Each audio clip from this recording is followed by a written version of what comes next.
Can you imagine being in your 60s or even 70s and having not just one baby, but twins? It seems almost unbelievable, doesn't it? But that's exactly what happened to some remarkable women around the world. Let me tell you about a few cases that might just blow your mind. In 2019, a 70-year-old woman named Safina Namukwaya from Uganda gave birth to twins, a boy and a girl, via C-section, at 70 years old. She called it a miracle, and you can certainly understand why. Then there was this 64-year-old woman in Spain who, in 2017, also had twins delivered by cesarean. The twins, one of each gender, were born healthy in a hospital in the city of Burgos. Closer to home, a 57-year-old teacher from New Hampshire named Barbara Higgins became one of the oldest new mums in the US when she gave birth to her son Jack in 2019 after 3 hours of labour. And finally, there is Eramati Mangama from India, who holds the record as the oldest verified mother ever. She delivered twin girls in 2019 at the incredible age of 73 years old. Isn't that just astounding? I mean, picture yourself or your mum or grandmother having a baby, say twins, at those ages. It seems so out of the ordinary based on what we expect. But these real-life cases show that with the miracles of modern science and extraordinarily determined women, later in life births are becoming more of a reality. For a long time, we've believed that a woman's peak fertility happens in her late teens through late 20s. It's been seen as the ideal window for getting pregnant and having kids. Once you hit 30, the ability to conceive starts tapering off little by little. And by 37, fertility takes a real steep drop, making natural pregnancies quite unlikely after 40 or so. The mainstream medical advice has been that women have the best chances of healthy pregnancies and births if they aim to get pregnant sometime between their late 20s and early 30s. One study even pinpointed the optimal age for a first child at 30.5 years old. While age isn't everything, this has been viewed as the prime biological window. However, the reality is that more and more women are defying these norms and conceiving babies well into their 40s and beyond. Whether through fertility treatments or in some cases naturally, the surges in older mothers are rewriting what we thought were the limits of biological clocks. So while the ideal age ranges may still hold some truth, the rising numbers don't lie. Women are pushing the boundaries of when motherhood is possible. It seems a new wave and acceptance of older mums is steadily building momentum all around us. The overall US birth rates have been declining across most age groups, but one segment seems to be bucking that trend in a major way: women in their 40s. In fact, the country is seeing a continued rise of older mums even as the general baby bust plays out. Since the early 1980s, births among women aged 40 to 44 have been steadily climbing upward year after year. And in 2017, even as the total US birth rate dropped to a record low, this 40 to 44 age bracket kept rising, according to the Centers of Disease Control and Prevention. The numbers are pretty eye-opening. Out of the 3.8 million babies born in 2017, a whopping 114,730 were born to mothers between 40 to 44 years old. And there was still another 9,325 births to women aged 45 and up that same year. Since 2021, the birth rates for these older mums have accelerated even faster. Among 40 to 44-year-olds, the rate jumped 4% and the actual number of births rose 6%. However, for women 45 and over, there was a 12% surge in births, the first increase for that age group since way back in 2015.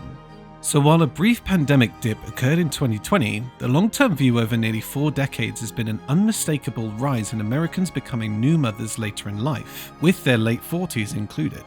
It's a profound demographic shift rewriting the norms of when and how women are embracing motherhood.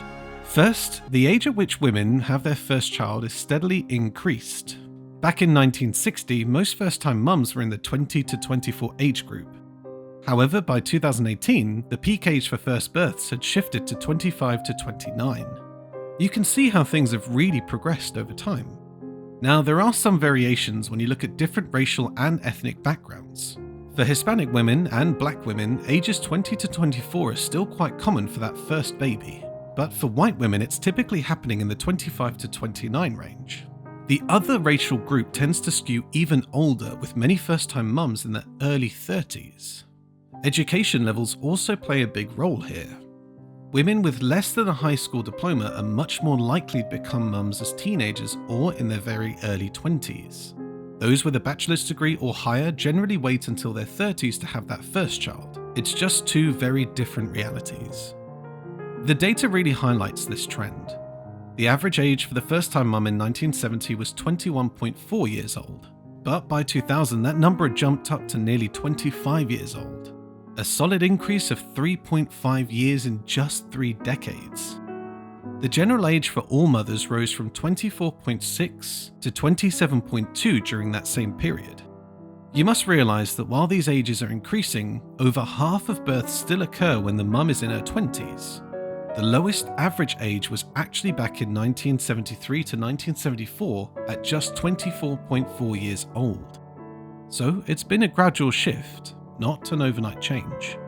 What's most interesting though is that this increase has happened across the board in every race, ethnicity, birth order, and state.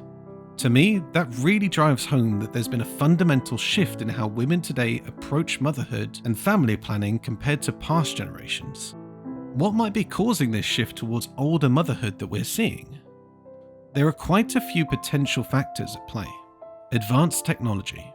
One is the amazing advancements in reproductive technology over the past few decades. Techs like IVF, egg freezing, and sperm donation have really opened up new possibilities for women trying to get pregnant later in life. While a woman's fertility does naturally decline after 34, these procedures can boost those chances significantly. Freedom of choice. However, fertility treatments are just one piece of the puzzle. Many women today simply choose to delay motherhood until later ages for various lifestyle reasons. A huge one is education and career. More women than ever are pursuing higher degrees and getting established professionally before starting a family. Waiting until you're financially stable makes sense for many folks. Then you've got the reality that many women aren't finding the right partner to have kids with until their 30s and even sometimes their 40s. Some decide not to let that window close before taking the plunge into parenthood, whether alone or with a new spouse later in life. There's also just a general attitude shift, with women feeling more confident and empowered about their fertility lasting longer. Seeing celebrities like Janet Jackson having babies at 50 probably contributes to that mindset, even if it's not always realistic. Financial reasons. From a data perspective, we've got some clues too. As more women get college degrees and enter the workforce, it shows that many would postpone starting families. Better access to contraception during earlier years also enables that delay. Finances largely drive a lot of these decisions as well. Feeling economically secure and stable is often a prerequisite for choosing to have children these days. The rise of student loan debt has pushed some to wait on major life decisions like marriage and kids. And finally, for those who already have kids, some women opt to have more children later on, whether with the same partner or someone new. Having that experience makes them more open to expanding their families at older ages. To older mothers' merits, research suggests having kids after 40 could lead to reduced cognitive decline and even longer lifespans for mothers. There's also data indicating better educational outcomes, such as higher test scores for children born to older parents. Plus, it helps improve societal esteem by reducing the abuse and disrespect that often comes with not having a child. However, there is the flip side. Any pregnancy after 40 is a higher risk. If you find yourself in this situation, you can expect extra monitoring from your doctor to watch for issues like high blood pressure, gestational diabetes, low birth weight for the baby, and even increased chances of complications like miscarriages or birth defects. It's just a reality that our bodies are built to have kids earlier. At the end of the day, though, every pregnancy is different regardless of age. Some women sail through giving birth at 42, while others have tough times at 28. There will always be risks and rewards, no matter when you decide to leap into motherhood. The most important thing is being informed about what to expect based on your individual situation. Having an open dialogue with your doctor can really help manage any anxieties and prepare you properly, whether you're at 25 or 45. As long as you go into it with eyes wide open about the realities, you're already doing great. Speaking of support, there are several areas where expectant mothers could use a helping hand, especially if pursuing parenthood a little bit later on in life.